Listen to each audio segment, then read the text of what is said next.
That's a big, loaded question. We work in schools with young people every day, and so we see the power of music in their lives to connect them with the world around them, to celebrate their imagination, and to build their confidence.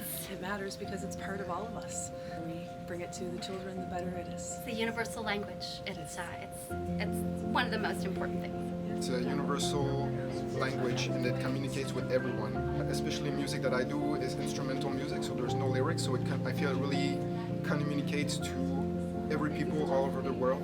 I mean, I think that music is older than time, and I think that it's inherent to being alive. And I will say, in the least cliche but biggest cliche answer, it's since the moment I can recall memories and living or whatever, once you grow to the baby stage, it's music's always done something, whether it's moved you or inspired you or whatever, and it is crazy to this day that we get to do this for a job, a career in life. Yeah.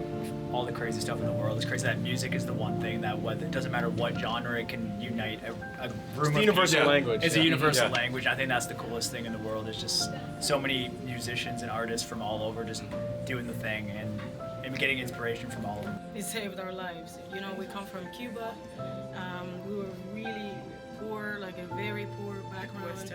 Well, I mean, yeah, but in Cuba, and then music, we were to art school, we were the black kids, like nobody else. We got to graduate, we did this, we had a career and help our families, you know what I mean? And now we're in Canada. So music is everything. Also because music connects people from all over the world. It doesn't matter what language do you speak. In our case, people don't know the language that we're speaking here, and still music makes that connection, and that's very important because at the end of the day, we all are a human race, and connection is what it matters, and music is that tool to make everybody come together. Happy. Because it brings people together. And because of that. Yeah, for Sadie. For kids like Sadie. And it is crazy because language in general only has limitations, right? And music is the one that goes beyond that. Whereas if you hear songs in a different language, you know what they're saying without knowing the language. You know what I mean? Because music can say words that don't exist.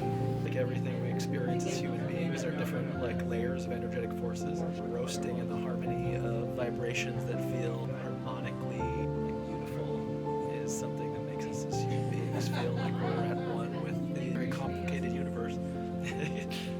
Why do I think music matters to kids? Well, again, I am a stand-up comedian, so I would think music matters to kids because they say you play music while you're pregnant and then it's it makes them smarter. So let's assume that it makes them smarter. That's why I'm a stand-up comedian, because I'm stupid, so sorry. So listen to music, be smart, don't be a stand-up comedian and end up here. Although it did work out for me in my favor, so.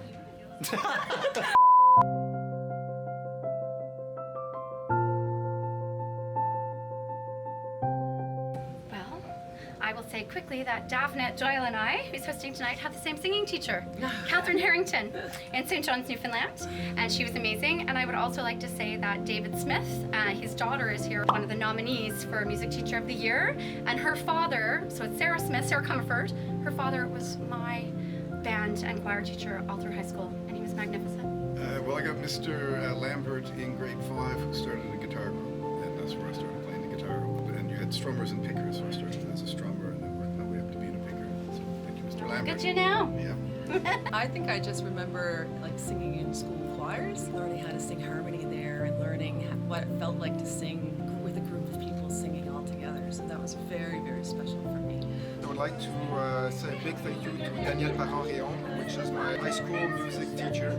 And she's the one who convinced my parents that I should indeed go study in music because they were really worried. I have dyslexia and I wasn't that good and this and that. I had a lot of challenges, but I was really so passionate about music that my music teachers said to my parents, this person is a hard worker, he's passionate. If he doesn't try it out, he'll always keep it inside, like what would have been if I hadn't tried it. So merci beaucoup, Madame Parent-Réon. Yeah, I want to shout out Mr. Morrison, IU Weldon, secondary. Yeah, Mr. Morrison, Miss Brenneman, who's dope there too. Mr. Quackenbush, Norm McMullen, there was a lot. Yeah.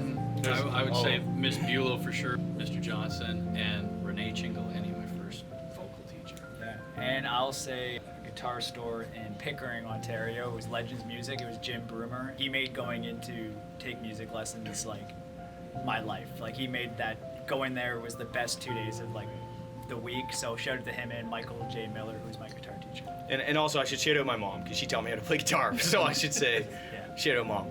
I have a mentor that I love. Her name is Kalola, who's just been, I feel like, so integral as I enter this new chapter of my life of being a producer and an artist.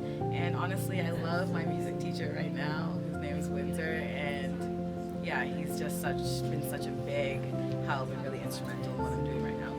When I was like 19, she was 29, and I couldn't believe that somebody that was young knew so much about classical music and his music history and all of that, and I was very excited about that, and because of it, I decided to join the symphony orchestra and the chamber orchestra, and that shifted everything that I was doing, and my life completely changed thanks to that, so I was inspired by her. So many people. I had Damarik Favier, like she was my mentor in university. She saw something in me that I didn't even saw myself now.